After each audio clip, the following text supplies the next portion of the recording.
Hello friends, so welcome to Exambee पर आपका स्वागत है। मेरा नाम है रवि और जो हमारी एक सीरीज चल रही है पूरी दंगल की, जिसमें हम अलग अलग दिन पर अलग अलग सब्जेक्ट को पढ़ रहे हैं। जीरो से लेकर स्टार्ट किया हम लोग, बिल्कुल बेसिक से स्टार्ट करके एकदम एंड तक उसको यहाँ पर कवर कर रहे हैं। सो बेसिकली हर मंडे को जो मेरी क्लास होती है वो होती है हिस्ट्री से रिलेटेड। अभी हम लोगों ने एंशियंट हिस्ट्री स्टार्ट की है, देन हम लोग मीडिएवल करेंगे, फिर मॉडर्न हिस्ट्री करेंगे। कुछ टॉपिक्स ऐसे हैं जैसे कि जिनको हम आर्ट एंड कल्चर में रखते हैं, जैसे लिटरेचर हो गया, लैंग्वेज हो गया, टेम्पल्स का डेवलपमेंट हो गया, जैसे प्योरली आर्किटेक्चर में कहा जा सकता है, या फिर अलग अलग जो आर्ट्स हो गई, क्राफ्ट हो गई, ठीक है, पेंटिंग्स हो गई, केव्स हो गई, इवन जो रिलीजन हो गया और फिलोसफी जो हो गए। ये सारी चीज़ें हम लोग कब पढ़ेंगे? जब हम लोग आर्ट एंड कल्चर वाला पोर्शन स्टार्ट करेंगे, ठीक है। अभी जैसा कि हम लोगों ने लास्ट क्लास में कुछ एमसीक्यूज को डिस्कस किया हुआ था, जो stone age, Indus valley civilisation और वैदिक एज से रिलेटेड था। आज की हमारी क्लास जो है वो बेसिकली थ्योरी पर है, ठीक है। तो हम लोग कहाँ तक कवर कर चुके हैं? इंडस वैली सिविलाइजेशन हो चुका है, वैदिक एज हमारा हो चुका है, और आज हम प्री मौर्यन पीरियड, ठीक है, बेसिकली जो मौर्यों से आने के पहले का समय था, ठीक है, कब, जब महाजनपद एरा था। आज हम लोग इस क्लास में उन सब की बात करेंगे, ठीक है। सबसे पहले देखिए, कुछ बच्चों को जो ये शिकायत था कि सर हिंदी में भी स्लाइड्स होनी चाहिए, पूरा बोल तो मैं हिंदी में ही रहा हूँ। अगर आपको फिर भी लग रहा है कि नहीं सर हिंदी में ही होना चाहिए, आप कमेंट बॉक्स में लिखो। जब लगेगा मुझे कि ठीक है यार हिंदी में मांगने वाले ज़्यादा हैं, देन मैं इसको हिंदी में भी पूरी रखने की कोशिश करूंगा, और रखूंगा ही, रखना ही पड़ेगा भाई, आपकी बात तो माननी पड़ेगी, ठीक है। तो यहाँ पर आज हम क्या जानने वाले हैं? आज हम जानने वाले हैं पूरा प्री मौर्यन पीरियड का। बेसिकली कब से स्टार्ट होगा प्री मॉडर्न पीरियड? तो हमारा वैदिक एज जब खत्म हुआ था, ठीक है, जिसे हम पोस्ट वैदिक एज भी कहते हैं, उत्तर वैदिक काल भी कहते हैं। तो उसमें हम लोगों ने पढ़ लिया था कि जहाँ ऋग्वैदिक एज में जो सोसाइटी थी काफ़ी समतामूलक थी, काफ़ी एक इगेलिटेरियन थी, ठीक है। उसके बाद धीरे धीरे धीरे धीरे क्या होती गई? डाउनग्रेड होती गई, मतलब जो महिलाओं की स्थिति थी वो धीरे धीरे गिरने लगी, ठीक है। महिलाओं की स्थिति क्या होने लगी भाई? धीरे धीरे गिरने लगी। उसके साथ ही जो अलग अलग ऑक्यूपेशंस थे वो डेवलप हुए।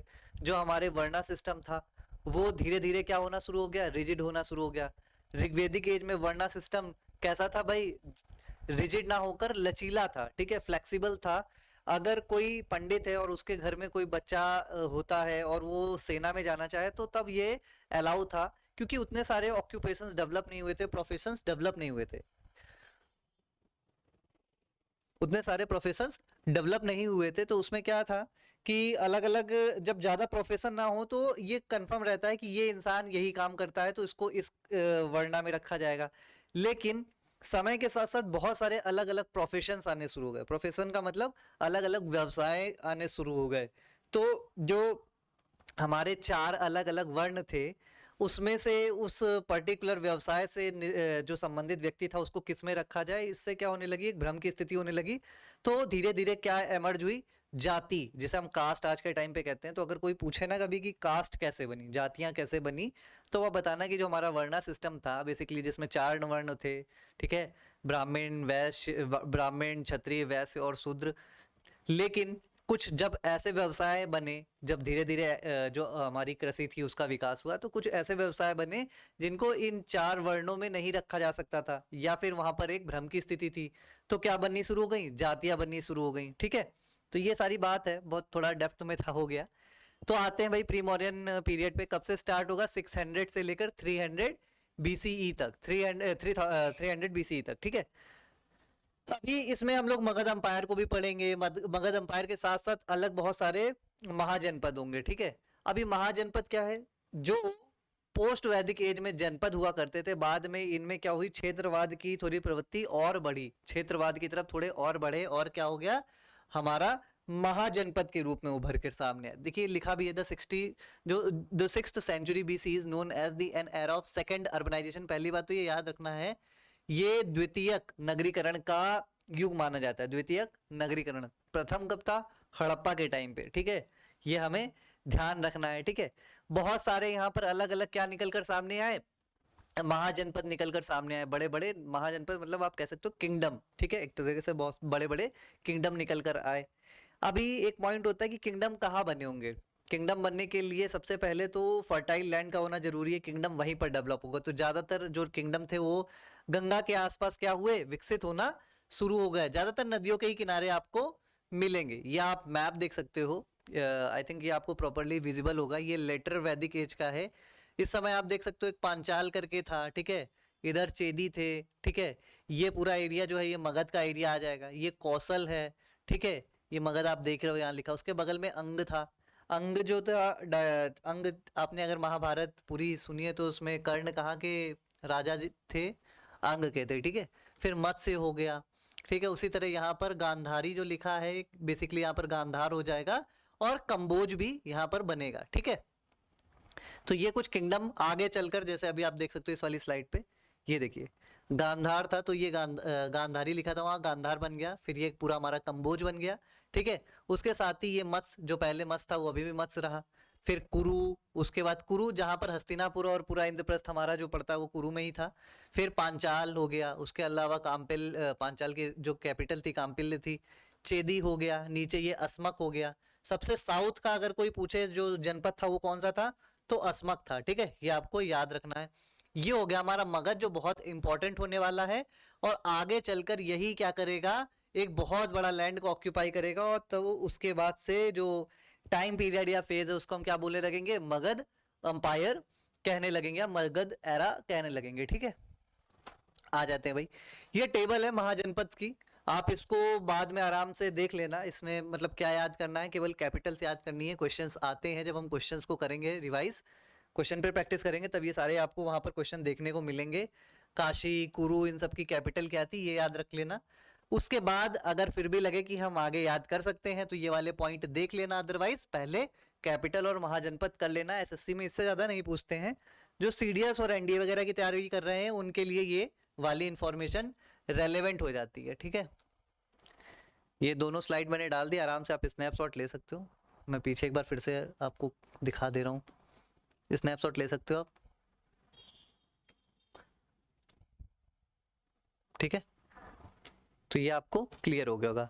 अभी जैसा कि हम पढ़ते हैं, तो हम पढ़ते समय सबसे पहले हमने जो क्लास स्टार्ट की थी तब हम लोगों ने क्या बात की थी कि हम क्या करेंगे, सबसे पहले हम पढ़ेंगे सोसाइटी के बारे में। किसके बारे में पढ़ेंगे हम, सोसाइटी के बारे में पढ़ेंगे। उसके साथ हम क्या पढ़ते हैं, पॉलिटिकल या एडमिनिस्ट्रेशन जो था वहाँ का कैसा था, पॉलिटिकल फॉर्मेशन कैसा था। उसके बाद हम क्या पढ़ते हैं, उसके बाद हम पढ़ते हैं इकोनॉमी। ये तीन चीजें तो हमें पढ़नी है। हिस्ट्री क्या है भाई, हिस्ट्री है हमारा लर्निंग ऑफ, किस चीज की लर्निंग है, तो जो वो होते हैं, क्या होते हैं, एक के बाद एक जो हमारे परिवर्तन होते जाते हैं, चेंजेस होते जाते हैं। हिस्ट्री हमारी पूरी उसका ही क्या है भाई, उसका हिस्ट्री में हम क्या करते हैं, हिस्ट्री में हम एक के बाद एक चेंजेस का स्टडी करते हैं। सोसाइटी में क्या चेंज हुआ, रिलीजन में क्या चेंज हुआ, पॉलिटिकल फॉर्मेशन में क्या चेंजेस हुई, इकोनॉमी में क्या चेंजेस हुई, ये सारी चीजें हम किस में करते हैं, हिस्ट्री में करते हैं, ठीक है। तो सबसे पहले सोसाइटी की बात करते हैं। तो सोसाइटी में जैसा मैंने बताया कि जो पोस्ट वैदिक एज था वहां पर वर्णा सिस्टम, जो वर्णा सिस्टम था वो अच्छे से स्टेब्लिश हो चुका था। जबकि जो जिसको आप ऋग्वेदिक एज कहते हो, वहां पर जो वर्णा सिस्टम था वो अच्छी तरह से स्टैब्लिश नहीं हुआ था। मतलब अच्छी तरह से स्टैब्लिश ना होने का मतलब फ्लेक्सिबल था। एक शूद्र अगर विद्या लेकर ब्राह्मण का कार्य करना चाहे तो कर सकता था, बट जो पोस्ट वैदिक एज आया वहां पर ये चीजें रिजिड हो गई, यानी कि अब जो जिस वर्ण में पैदा होगा वो उससे रिलेटेड ही काम करेगा, ठीक है। ये रिजिड हुई। अब रिजिडिटी बढ़ेगी तो सीधी सी बात है, समाज में क्या होगा, कुछ लोग का स्टेटस बहुत खराब होना शुरू होगा और कुछ लोग का बहुत अच्छा शुरू होना शुरू होगा, ठीक है। पहली बात। दूसरी बात, पोस्ट वैदिक एज में हम लोगों ने पढ़ा था जो वुमन का स्टेटस था वो डाउन होने लगा था। उन्हें सभा समिति जैसी जो प्राचीन संस्थाएं थी उनसे क्या कर दिया गया, बैन कर दिया गया, वहां पर अब वो पार्टिसिपेट नहीं कर सकती थी। तो जाहिर सी बात है ये क्या शो करता है, ये शो करता है कि सोसाइटी कैसी हो रही है, अब धीरे धीरे पैट्रियार्की की तरफ बढ़ रही है, पितृसत्तात्मक व्यवस्था की तरफ बढ़ रही है। ये आप देख भी सकते हो, यहाँ पर ये लिखा है पैट्रियार्कल कंट्रोल बढ़ने लगा, ठीक है। फोर वर्णास जो थे वो भी क्या हो जाएंगे, रिजिड हो जाएंगे, ठीक है। फोर वर्णास भी क्या हो जाएंगे भाई, रिजिड हो जाएंगे, जो अभी हम लोगों ने बात करी, ब्राह्मण, क्षत्रिय, वैश्य एंड शूद्रास, ठीक है। ये चीज आपको पता चल गई। उसके बाद lower varnas were subjected to the mandate discrimination. तो जाहिर सी बात है जो निम्न स्थिति के लोग होंगे उनके साथ क्या होना शुरू हो जाएगा, छुआछूत और तरह तरह की उनसे अयोग्यताएं जोड़ दी जाएंगी उनके साथ, है ना। वुमन का जो स्टेटस था वो भी क्या हो गया, सबऑर्डिनेशन ऑफ वुमेन, मतलब डाउनग्रेड होना शुरू हो गया था। Position of women degraded further accept in Buddhist and Jain order. जो ये दो अलग अलग पंथ विकसित हुए, एक हुआ बुद्ध, ठीक है, जिसको हम लोगों ने बौद्ध धर्म बोला आगे चलकर, और एक हुआ जैन। बेसिकली पहले ये पंथ थे, बाद में ये क्या बन गया, एक धर्म बन गए, ठीक है। तो जो बुद्धिस्ट और जैन से रिलेटेड लोग थे, वहां पर जो औरतों की स्थिति थी वो कंपेरेटिवली अच्छी थी। लेकिन हिंदू, जिसे हम उस समय तो हिंदू धर्म था ही नहीं, पहले बात तो बहुत से लोगों को एक भ्रम होता है। हिंदू बेसिकली उस समय धर्म, जो जिसे हम सनातन धर्म कहते हैं, हिंदू धर्म कहते हैं, उस समय वो स्टेब्लिश नहीं हुआ था, ठीक है। ये आप बिल्कुल ध्यान में रख लीजिएगा। अलग अलग पंथों की पूजा होती थी, कुछ शिव की पूजा करते थे, तो उन्हें हम शैव पंथ का मान सकते हैं, शैव संप्रदाय का मान सकते हैं। जो विष्णु की पूजा कर रहे थे, उन्हें हम विष्णु जो है संप्रदाय से जोड़ सकते हैं। एक चीज और याद रखना कि जो विष्णु है हमारे, ठीक है, लॉर्ड विष्णु जिन्हें हम कहते हैं, वो किससे रिलेटेड है, तो वो आर्य, जो हमारे आर्य देवता थे उनसे रिलेटेड है। और उनके जो शुरू के 5 अवतार हैं वो आर्य से रिलेटेड है, और जो उनके बाद के 5 अवतार हैं वो गैर आर्य देवता से रिलेटेड माने जाते हैं, ठीक है। इन सब चीजों में उलझना नहीं, पेपर में ये सब पूछा नहीं जाता है, बस वो फालतू में याद रखने के लिए याद रख लो, कोई मतलब नहीं है, ठीक है। उसके बाद severe punishment were awarded by the royal agents. तो जाहिर सी बात है, अब सोसाइटी में जब किंग की जो स्टेटस है बढ़ने लगेगा, तो अपना कंट्रोल कैसे शो करेगा, तो कंट्रोल ऐसे ही शो करेगा कि जरा सी कोई बात होगी तो खतरनाक सी पनिशमेंट दो, ताकि लोग फिर बिल्कुल कुछ ना करें, ठीक है। तो ये बात यहाँ तक हो गई। अभी हम बात करते हैं एडमिनिस्ट्रेशन एंड आर्मी की, ठीक है। एडमिनिस्ट्रेशन एंड आर्मी, सबसे पहली बात तो जो गंगा में लोहा, पोस्ट वैदिक एज में लोहे का पता चल चुका था। और मैंने आपको क्लास में भी बताया था कि पोस्ट वैदिक एज में जब शुरू में बिल्कुल जैसे ही लोहे के बारे में पता चला, तो लोहे से वो औजार तो बनाने लगे, लेकिन औजार में भी जो बहुत ही, जिनको हम आज के टाइम पे यूज कर लेते थे, आपने देखा होगा जैसे हम खुदाई वगैरह करते हैं, फावड़ा वगैरह होता है, ठीक है, उस समय पे वो सब नहीं बन पाते थे, ठीक है। आपने वो देखा होगा जैसे जो धान वगैरह काटे जाते हैं नीचे से, ठीक है, हसिया हिंदी में कहते हैं, इंग्लिश में जस्ट नाम नहीं याद आ रहा है, ठीक है, एक्स भी कह सकते हो आप। तो वो कुल्हाड़ी या ये जो चीजें हैं, ये सारी चीजें बेसिकली सॉकेट बेस होती थी, मतलब इनमें ना खांचे बनाने पड़ते हैं। अगर खांचे नहीं होंगे तो इसे फंसाओगे कैसे, आप यूज ही नहीं कर पाओगे। आपने धारदार बना लिया तो हाथ से पकड़ोगे तो हाथ में चोट लगेगी, तो वो सॉकेट नहीं बन पाता था। सॉकेट ना बन पाने का रीजन क्या था, क्लास में हम लोगों ने डिस्कस किया था कि भाई जो लोहा था उसके हम लोग मेल्टिंग पॉइंट को अचीव नहीं कर पाए थे, हमें उतना पता ही नहीं था, या उतने सोर्स नहीं थे कि हम लोहे को उस मेल्टिंग पॉइंट तक ले जा सके जहां पर उसकी मोल्डिंग ईजी हो जाए। लेकिन जब धीरे धीरे ये सारी रिसोर्सेज मिलना शुरू हुए, ठीक है, तो वहां पर आयरन को उस मेल्टिंग पॉइंट तक ले जा सके, और उसके बाद उसकी क्या हुई, मोल्डिंग शुरू हो गई। और जैसे ही मोल्डिंग करना शुरू कर लिया, सॉकेटिंग करना शुरू कर दिया, तो उसे लकड़ी वकड़ी में फंसा के उन्होंने कुल्हाड़ी वगैरह बना ली। और जब कुल्हाड़ी बन गई, अब कुल्हाड़ी से, लकड़ी के हत्थे से किसी भी चीज को खोदना तोड़ना क्या हो गया, आसान हो गया। तो जंगलों की बड़ी मात्रा में क्या शुरू हुई, कटाई शुरू हो गई। तो जो गंगा वैली थी, आपको पता ही, बहुत फर्टाइल थी, आज भी बहुत फर्टाइल है, बहुत ज्यादा वहां पर खेती होती है, ठीक है। तो जब इतना तेजी से वहां पर कटाई वटाई शुरू हुई, तो फिर धीरे धीरे जाहिर सी बात है उस रीजन में जिसका भी कब्जा होगा, जिसके पास आयरन के सोर्स हैं, जिसके पास ब्रॉन्ज के सोर्सेज हैं, जिसके पास मिनरल्स हैं, जिसके पास कोयले का सोर्स मिल गया, तो वो वहां पर रूल करना शुरू कर देगा, ठीक है। तो अब उसके लिए क्या होगा, अलग अलग, बहुत से लोग अलग अलग जगह पर क्लेम करेंगे अपने रीजन को, ठीक है। उसमें मगध भी आएगा, और मगध के पास में क्या होगा, अंग आएगा। तो अंग और मगध की क्या होगी, शुरू होगी, दुश्मनी शुरू होगी, ठीक है। अंग और मगध की दुश्मनी शुरू होगी, जिसमें जो हर्यक वंश था, हर्यक डायनेस्टी थी, ठीक है, उसका जो रूलर होगा बिंबिसार, वो अंग को क्या कर लेगा, एनेक्स कर लेगा, उसको जीत लेगा। देखते भाई एडमिनिस्ट्रेशन कैसा था। तो आर्मी याद रखना, जो हर्यक वंश के हमारे रूलर थे सबसे पहले वाले बिंबिसार, ठीक है, बहुत ही खतरनाक थे।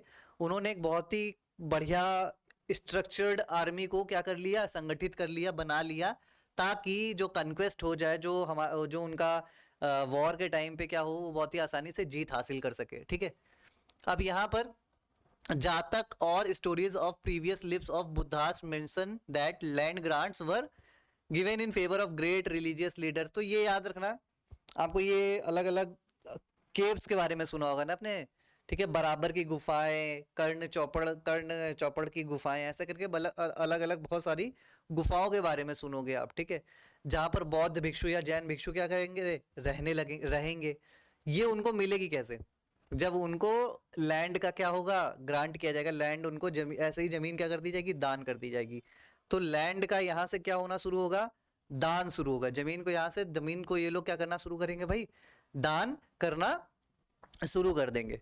ओके, ये चीज समझ में आ रही भाई। फिर हमें क्या देखना है भाई कि जब लैंड का डोनेशन शुरू होगा बड़ी मात्रा में, लैंड बहुत बड़ी मात्रा में लोग एक दूसरे को देने लगेंगे, तो उसके बाद जो उस पर खेती बाड़ी करेगा उससे क्या होगा, जो हमारा सरप्लस है वो भी बढ़ना शुरू हो जाएगा भाई। सरप्लस भी क्या होगा, बढ़ना शुरू हो जाएगा। तो ऐसे में राजा क्या चाहेगा कि ये जो सरप्लस हो रहा है जब बड़ी मात्रा में हमें मिल जाए, या हमारा इस पर क्या हो, एक तरीके से हक बने। तो एक टर्म था बली, क्या बोलते थे, बली। एक टर्म था बली, ठीक है। ये एक तरीके का टैक्स बाद में बना, ये याद रखना, ये एक तरीके का टैक्स बाद में बना। पहले ये क्या था, वॉलेंट्री था, मतलब स्वैच्छिक था। अगर ऋग्वेदिक एज की बात करो तो ये जो बलि नाम का जो टैक्स हुआ करता था, ये बेसिकली टैक्स ना होकर इसको हम एक तरीके से उपहार कह सकते हैं, भेंट कह सकते हैं, गिफ्ट कह सकते हैं। लेकिन जैसे ही पोस्ट वैदिक एज आया तो ये क्या हो गया, रिजिड हो गया, और राजा ने इसे हक से मांगना शुरू कर दिया कि नहीं भाई ये मेरा हक है और आपको देना ही पड़ेगा। तो फिर ये मजबूरी हो गई और ये लोगों ने देना, टैक्स देना शुरू कर दिया। और ये बाद में क्या हो गया, राजाओं ने फिर उसको मजे से लेना शुरू कर दिया भाई, ठीक है। यहां तक बात हो गई। उसके बाद the king was the highest administrative official was the supported. तो ये आपको पता है, जो बड़े बड़े मंत्री होते थे, ठीक है, उसको हम लोग क्या कहते थे, उनको हम लोग महामंत्री कहते थे। आज के टाइम पे जो कैबिनेट मिनिस्टर्स होते हैं, उस समय महामंत्री एक ही वर्ड है। उसके बाद जो सेना में सबसे बड़े पोस्ट पर होते थे उन्हें सेना नायक कहा जाता था, है ना, ये चीज पता ही होगी आपको। उसके बाद जो गांव होते थे, गांवों में जो अलग अलग गांव के जो हेड होते थे, प्रधान, जिसको आज हम प्रधान कहते हैं, ठीक है, जिसको हम क्या कहते हैं आज के टाइम पे, प्रधान कहते हैं। उस समय उनको ग्रामीणी कहा जाता था, ठीक है, उनको क्या बोला जाता था, ग्रामीणी बोला जाता था, ठीक है। ग्रामीणी का भी देखो, ग्रामिका, ग्रामीणी ये बोला जाता था, ठीक है। या ग्राम भोजक, ये अगर वर्ड कभी पूछे तो ग्राम वर्ड समझ जाना कि ग्राम के हेड की बात की जा रही है, और ये पूछा जाता है, ठीक है। This period marks the origin of the Indian legal and judicial system. ये चीज आपको पता हो तो ठीक, ना हो तो कोई दिक्कत ही नहीं, ठीक है। तो यहां तक बात क्लियर हो गई होगी। अब बात करते हैं इकोनॉमी की, ठीक है। इकोनॉमी के बारे में हम यहाँ पर देखते हैं इकोनॉमी कैसी थी भाई, ठीक है। इकोनॉमी कैसी थी, तो आपको पता है टैक्स सिस्टम डेवलप हो चुका है, टैक्स अच्छा मिल रहा है। और टैक्स कब मिल पाएगा, टैक्स पे कब कर पाएगी जनता, जब उनके पास क्या होगा, सरप्लस होगा। अगर सरप्लस ही नहीं होगा तो टैक्स देगी कैसे, ठीक है। और जब सरप्लस होगा, तो मैंने आपको एक चीज समझाई थी कि जैसे जैसे एग्रीकल्चर डेवलप होता जाएगा तो बहुत कम लोगों की खेती में जरूरत पड़ेगी, यानी ज्यादा लोग खेती से फ्री हो जाएंगे, तो वो अलग अलग क्या करना शुरू करेंगे, व्यवसाय शुरू करना शुरू करेंगे, ठीक है। अलग अलग प्रोफेशंस में जाएंगे तो शिल्पियों की संख्या क्या होगी, बढ़ेगी, ठीक है। आर्टिसंस क्या होने लगेंगे, बढ़ने लगेंगे। आर्टिसंस बढ़ने लगेंगे तो वो जो बनाएंगे उसको बेचने के लिए भी नगर वगैरह चाहिए होंगे, जगह वगैरह चाहिए होगी, सिटी वगैरह चाहिए होगी जहां पर उनकी ट्रेड हो सके, वरना वो बनाने का क्या मतलब अगर उसकी डिमांड ही ना हो, है ना। ये बात समझ में आ रही। तो ये होना शुरू होगा। तो इकोनॉमी उस समय क्या होगी भाई, फ्लरिश करेगी, बहुत तेजी से आगे बढ़ेगी। तभी तो उसको बोल रहा है ना, उसको क्या बोल रहा है, इसीलिए तो बोल रहा है second phase of urbanisation. Urbanisation का क्या मतलब है कि जब इकोनॉमी क्या कर रही हो, बढ़ रही हो तेजी से, तभी तो अर्बनाइजेशन क्या होगा भाई, बढ़ेगा। एक टर्म था सार्थ, ठीक है। तो ये सार्थ टर्म किससे रिलेटेड था, तो याद रखिए मर्चेंट और आर्टिसंस का जो एक तरीके से ग्रुप होता था, या उसको आप बोल सकते हो, उसको क्या बोला जाता था, सार्थ बोला जाता था, ठीक है। उसके बाद इससे पहले वाले जो हमने सोसाइटी पढ़ी, तो सोसाइटी में हमने पढ़ा कि वर्णा सिस्टम क्या हो गया था, रिजिड हो गया था, ठीक है। आप देखो उसका जो एसेंस है वो समझो। अगर ये लाइन ना भी पढ़ी होती, practice of trade and craft was hereditary, क्या मतलब है इस लाइन का, अगर वो लाइन नहीं पढ़ी है तो ये लाइन समझ नहीं पाओगे, या तो फिर इसे रटना पड़ेगा। लेकिन अगर आपने ये पढ़ लिया कि वर्णा सिस्टम रिजिड हो चुका है, मतलब अब जो जिस वर्ड में पैदा होगा वो वही काम करेगा। तो यहां पर भी तो वही लाइन लिखी है, द प्रैक्टिस ऑफ ट्रेड। अगर कोई व्यापार करने जा रहा है तो व्यापार कौन करेगा, वैश्य। तो जो वैश्य कुल में पैदा होगा वही तो ट्रेड से जुड़ा रहेगा। तो ये मतलब क्या हो गया, ठीक है। अगर कोई कुछ बनाने के लिए किसी तरह का क्राफ्ट मैन है, कुछ बना रहा है, तो वो उसे कुल में, उस कुल में उसको जन्म लेना पड़ेगा, ठीक है। उस वंश में उसे क्या करना पड़ेगा, जन्म लेना पड़ेगा, ठीक है। तो बात समझ में आया, the practice of trade and craft was hereditary, मतलब ये अनुवांशिक हो गए, और इससे पहले वाली लाइन से ये क्या हो रहा है, बिल्कुल एक दूसरे से मिल रहा है। तो जो असर्शन और रीजनिंग वाले क्वेश्चन आते हैं उसमें ये पूछा जा सकता है, सपोज दैट ऐसे लिख देगा कि पहले लाइन दे देगा, practice of trade and crafts was hereditary during the age during Mahajanapada age या फिर प्री मॉरियन एरा, ऐसा लिखा होगा। उसके बाद रीजन लिखा होगा the four varna system was rigid. तो दोनों स्टेटमेंट ठीक हो जाएंगे एक दूसरे के, इसको क्या माना जाएगा, कॉम्प्लीमेंट्री भी माना जाएगा। ठीक है, ये बात आपको यहां से ऐसे समझनी होती है, पेपर में ऐसे ही क्वेश्चन बनते हैं। ठीक है, most important cities of the time were settled in the banks of the river, ये तो बात समझ में आएगी, पहले ही बता दिया। क्यों रिवर के किनारे, फर्टाइल लैंड मिल रहा है। दूसरी बात, ट्रांसपोर्ट इजी हो जाता है। ठीक है, आपको जानकर हैरानी होगी जितना आज हम लोग ट्रांसपोर्ट करते हैं अपना इनलैंड वाटरवेज से, उस समय उससे ज्यादा हुआ करता था। ठीक है, उस समय इससे ज्यादा इनलैंड वाटरवेज का अंतरदेशीय जो जलमार्ग था उनका प्रयोग उस समय ज्यादा हुआ करता था। ठीक है भाई, अब आते हैं मनी इकोनॉमी पे।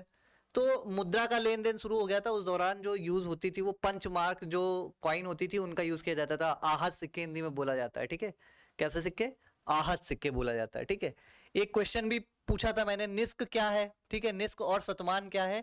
तो पहले ये आभूषण निस्क जो था, ये गले में पहनने वाला, कान में निस्क कंठ शायद कान में पहनने वाला एक आभूषण हुआ करता था। बाद में क्या हो गया कि ये एक कॉइन का रूप ले लिया, लेकिन इसका ना कोई आर्कियोलॉजिकल एविडेंस नहीं मिला, मतलब कोई सबूत नहीं मिला। अगर ये लिखे कि ऐसा आर्कियोलॉजिकल एविडेंस वगैरह मिला है तो नहीं मिला, ये सिर्फ बुक में पढ़ा गया, मेंशन इन दी वैदिक टेक्स्ट। ठीक है, वैदिक टेक्स्ट में इसके बारे में बात पता चलती है, लेकिन इसके कोई प्रूफ नहीं मिले अभी तक। महाजनी सिस्टम आप सबको पता है। देखो, अभी जब हम लोग बौद्ध और जैन रिलीजन को पढ़ेंगे तो उनके इमरजेंस का एक बहुत बड़ा कारण जानते हैं क्या बनेगा। जो ब्राह्मण थे उन्होंने क्या करना शुरू किया कि बलि, जो यज्ञ होते तो उसमें गाय वगैरह की बहुत बड़ी मात्रा में, पशुओं की बहुत बड़ी मात्रा में बलि दी जाने लगी। ठीक है, और दूसरी बात, जो ये हमारे ग्रंथ थे वो महाजनी को, यानी कि सूद में पैसा देना, लोन टाइप का देना, ठीक है, ब्याज पे पैसा देना, इन सबको गलत मानता था। ठीक है, तो एक तरीके से जो व्यापारी वर्ग था उसको कहीं ना कहीं ये सारी जो चीजें थी रिलीजन डिस्करेज करते थे। आपको एक बहुत बढ़िया फिलोसफर हुए हैं मैक्स वेबर, जर्मन थे वो। तो मैक्स वेबर ने अपनी जो बुक थी उसमें हिंदू जो हमारा धर्म था उसकी इसी बेसिस पे बहुत बड़ी क्या आलोचना भी की है। और ईसाई धर्म, बेसिकली जो प्रोटेस्टेंट धर्म था, ईसाई का एक पंथ, उसके उससे इंडिया के जो हिंदू धर्म है उसको कॉन्ट्रास्ट किया है, तुलना की है और तुलना करके दिखाया है कि देखो इस धर्म की अच्छी अच्छी बातें थी, इस वजह से इस धर्म के पालन करने वाले लोग क्या हुए, बहुत ज़्यादा तरक्की कर ले गए।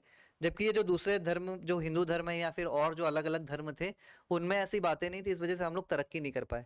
और कहीं ना कहीं ये बातें एक तरीके से आप खुद देखोगे कि अगर धर्म ये कह रहा है कि आप ब्याज पे पैसा नहीं दे सकते हो, ब्याज पे पैसा नहीं ले सकते हो, तो व्यापारी वर्ग के लिए तो चिंता की बात रहेगी ना। उनके पास बिजनेस कैसे होगा, मतलब वो कहाँ से लाएंगे पैसा इतना सारा। तो ये एक बात थी।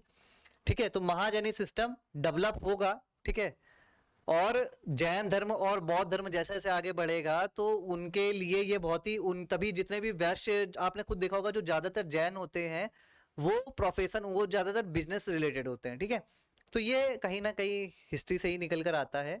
ठीक है, तो महाजनी सिस्टम सबसे ज्यादा प्रचलित किसमें होगा, बुद्ध और बौद्ध और जैन धर्म में। ठीक है, ये चीज आपको उस समय के हिसाब से ध्यान रखनी है। ठीक, इतनी बात हो गई। फिर agriculture was made easier with use of iron tool, तो मैंने बता ही दिया, शॉकेटिंग शुरू हो गई, मोल्डिंग शुरू हो गई, अब उसे लकड़ी वगैरह में फंसाकर उसको आसानी से यूज किया जा सकता था। पहले पूरा लोहे से बना होता था तो पकड़ने में या हिट करने में हाथ वगैरह में भी चोट लगती थी, लेकिन जब उसका मेल्टिंग पॉइंट को अचीव कर लिया तो उसे किसी भी तरह से मोड़ के सॉकेट में या लकड़ी के उसमें फंसा के फिर आराम से यूज किया जा सकता था ना। ये समझ में आ रही भाई, है ना, कोई डाउट तो नहीं यहाँ तक। ठीक है भाई, यहाँ तक क्लियर हो गया होगा ना।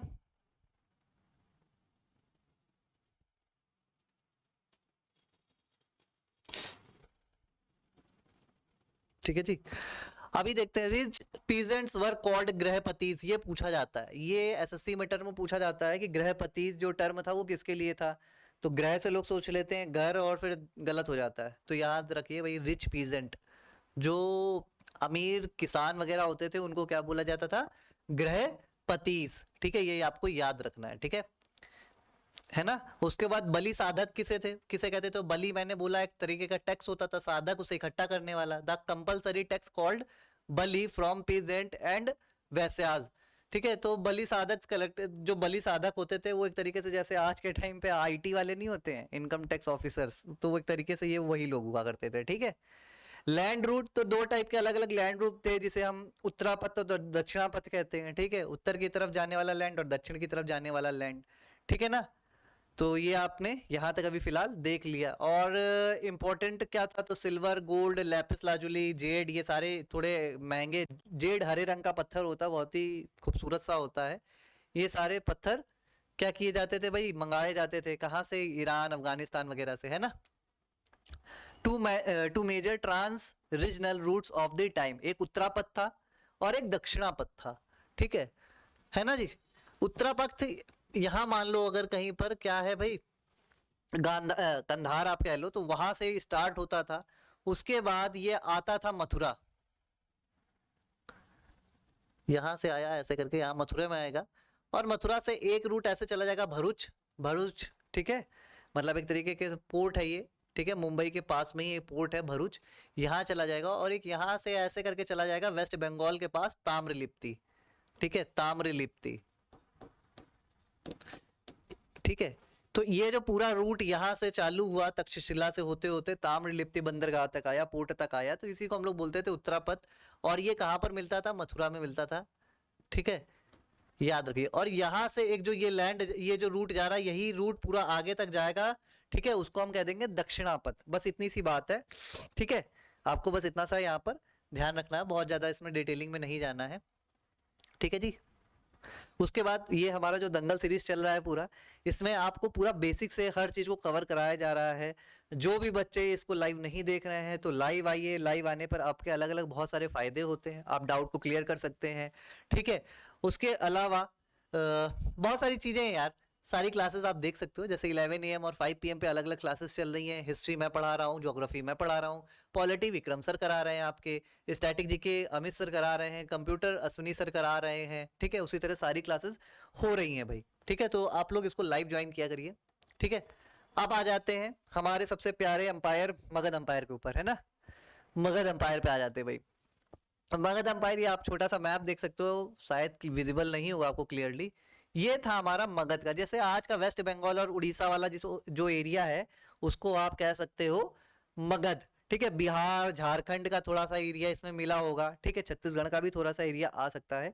तो ये मगध अंपायर है, जिसने अंग को बाद में क्या कर लिया था, एनेक्स कर लिया था, और बहुत बड़ा एरिया बन गया था। ठीक है, तो ये आप देख सकते हो। सबसे पहले जो मगध वर्ड था कहाँ मिलता है, अथर्ववेद में मिलता है। ये क्वेश्चन पूछा जाता है कि जो मगध वर्ड था ये सबसे पहले कहाँ पर हम इंट्रोड्यूस हुआ था, तो अथर्ववेद में हुआ था। ठीक है, ये चीज क्लियर हो गई होगी। उसके बाद जो इसके आसपास के रीजन थे वो तो ये सारे लिखे हुए हैं, काशी, कौशल, मगध, अंग, ये सब इसके आसपास के जो इम्पोर्टेंट महाजनपद थे। ठीक है, ये याद करने वाली बात नहीं है इसे आप यहाँ पर, बस ये याद रखना कि जो जरासंध थे, आपने ये कैरेक्टर महाभारत में भी सुना होगा, तो जरासंध ने मगध को फाउंड किया था। ठीक है, ये चीज आपको ध्यान रखनी है। उसके बाद जो मगध जो था वो इमर्ज हुआ, इसने क्या किया, बहुत सारी पॉलिटिकल, बहुत सारे अलग अलग रीजन को एनेक्स कर लिया, इसमें अलग अलग टाइम पर अलग अलग रूरल आए, सॉरी रूलर आए, रूरल रूलर आए। ठीक है, अलग अलग क्या है, राजा महाराजे आए। फिर Magadh had a strategic position. अच्छा, एक और इम्पोर्टेंट बात है कि मगध ही क्यों तरक्की कर पाया, सबसे कभी कभी पूछ लेते हैं कि मगध ही क्यों। तो मगध जहां पर था सबसे पहले तो फर्टाइल लैंड उसे बहुत अच्छी मात्रा में मिल गया। दूसरी बात, प्रोटेक्शन बहुत अच्छा था, उसकी कैपिटल इतनी अच्छी थी कि मतलब दो तरफ से वो पानी से घिरा था, दो तरफ से पहाड़ियों से घिरा हुआ था। तो भाई उस पर अटैक करने के लिए बड़ी दिक्कतें होती थी लोगों को। आयरन ओर बहुत आसानी से उसको उपलब्ध थे, हाथियों की बहुत बड़ी संख्या उनके पास हुआ करती थी। ठीक है, मतलब इतनी चीजें बढ़ा चढ़ा के बताई गई है, कभी कभी तो मतलब आप सोचोगे, जो अर्थशास्त्र है उसमें उन्होंने बताया है कि जो चंद्रगुप्त मौर्य थे उनके पास 2 लाख हाथियों की सेना थी, 2 लाख हाथी सिर्फ, मतलब उसको खिलाने के लिए कितना खाना पाना ही आता होगा, सोच के देखो जरा एक बार। द आयरन ओर्स वगैरह ये सारी चीजें आपने अभी पढ़ी ली। ठीक है, first king of Magadh was Brihadratha. ठीक है, बृहद्रथ फर्स्ट किंग थे मगध के, ये इतना मतलब कुछ नहीं याद रखना है। ठीक है, ये सारी चीजें आप ऐसे छोड़ भी सकते हो। हाँ, ये मेन है, ये आपको दिख भी रहा होगा। सबसे पहले 3 डायनेस्टी आपको याद रखनी है, क्वेश्चन डायरेक्टली आप पूछा जाता है, ऐसे क्रोनोलॉजी में भी याद रखना। सबसे पहले क्या आएगी, हर्यंक आएगी, देन आएगी शिशुनाग और लास्ट में आएगी नंद डायनेस्टी, जिसे हम घनानंद से मौर्य अंपायर की तरफ शिफ्ट कर देंगे। ठीक है, घनानंद भाई साहब थे, वो नशे में धुत रहते थे और उन्होंने ही चाणक्य का अपमान किया था। आप सबने चंद्रगुप्त मौर्य स्टोरी वगैरह भी देखी होगी, तो उसमें उन्होंने ही क्या किया था, चाणक्य का अपमान किया था। और फिर चाणक्य ने अपना बदला लेने के लिए चंद्रगुप्त मौर्य को एक राजा बना दिया। ठीक है, तो यहाँ पर हर्यंक वंश आएगा, जिसकी स्थापना किसने की, बिंबिसार साहब ने की थी। बिंबिसार बहुत ही मतलब एग्रेसिव रूलर थे, बहुत ही एग्रेसिव, और इन्होंने मैट्रिमोनियल पॉलिसी के थ्रू आसपास के जो इलाके थे उनको एनेक्स कर लिया। एक अच्छी बात इनमें ये थी कि इन्होंने चीज़ों को समझा और अपने जो एक दुश्मन थे उससे दोस्ती करने के लिए उसके यहाँ बेसिकली यहाँ बात हो रही है अवंती के राजकुमार प्रद्योत की। ठीक है, अवंती कहाँ पड़ता था, साउथ में पड़ता था। ठीक है, मैप पे आप देख लेना, दिखाई देता हूँ आपको।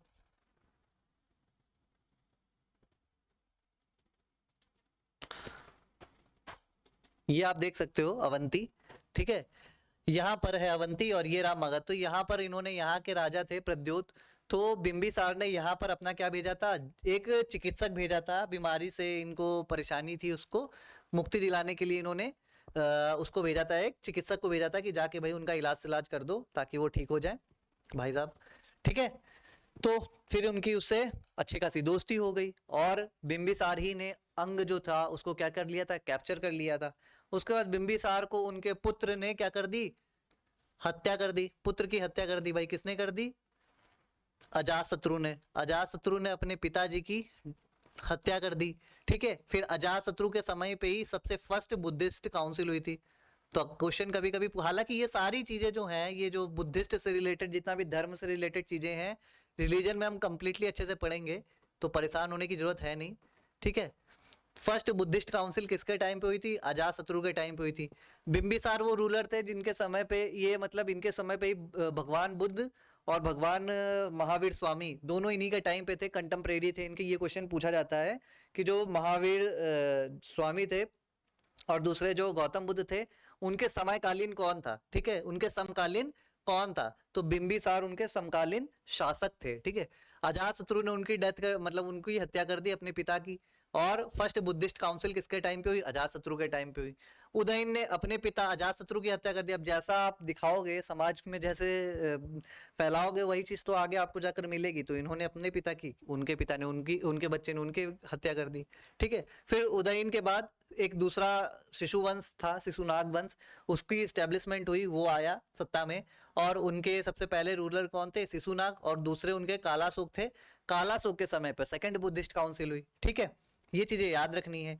उसके बाद कहाँ पर हुई ये सारी चीजें, मतलब राजगृह में हुई थी पहले वाली बुद्धिस्ट काउंसिल, राजगृह में हुई थी। कालाशोक के समय जो सेकंड बुद्धिस्ट काउंसिल हुई वो वैशाली में हुई थी। ठीक है, तीसरी वाली पाटलिपुत्र में हुई थी, और चौथी वाली कनिष्क के समय में कहाँ पर हुई थी, कनिष्क कहाँ के रूलर थे, कश्मीर के थे ना। तो ठीक है, तो मतलब सारी चीजें उसको करेंगे हम फिर से, तो परेशान होने की जरूरत नहीं है। ये अभी एक आप ड्राफ्ट खींच रहे हैं हम लोग क्लास में धीरे धीरे, ताकि जो एंशिएंट हिस्ट्री काफी बोरिंग लगती है, समझ में नहीं आती, वो धीरे धीरे समझ में आने लगे। ठीक है, तो फिर नंद डायनेस्टी आएगी।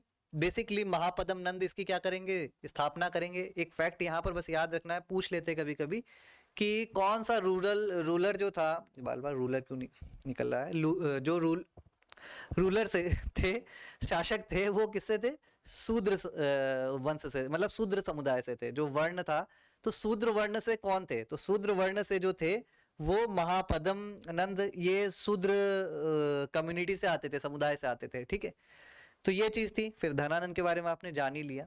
ठीक है, तो बेसिकली अभी तक हम लोगों ने जो एक ओवरव्यू है सारी चीजों को ले लिया है यहाँ पर। ठीक है, इस क्लास में अगर कोई भी डाउट है तो आप कमेंट बॉक्स में डाल दीजिएगा। बेसिकली आज मेरी तबीयत थोड़ी ठीक भी नहीं है, इस वजह से मैं सारे कमेंट वगैरह कुछ भी नहीं देख पा रहा।